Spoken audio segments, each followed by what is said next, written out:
Nicole TV y sean bienvenidos a mi canal.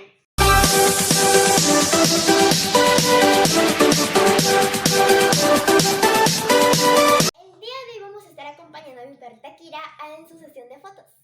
Bueno chicos, antes de comenzar con la sesión de fotos, lo primero que vamos a tener que hacer es bañar a Kira para que esté impecable y limpia.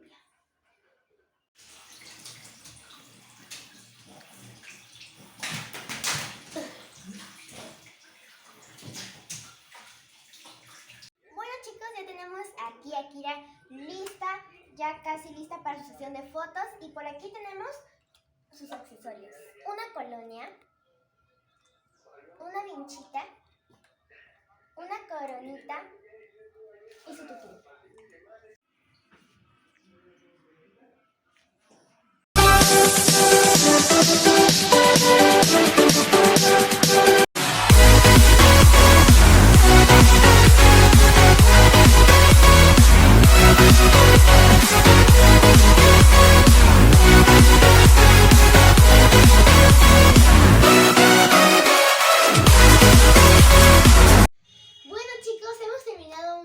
Cansados en verdad. Akira ya está durmiendo porque está súper cansada después de la sesión de fotos. Y bueno chicos, si les ha gustado no olvides darle un like, suscribirte y activar la campanita de notificaciones para que no te pierdas ningún video como este.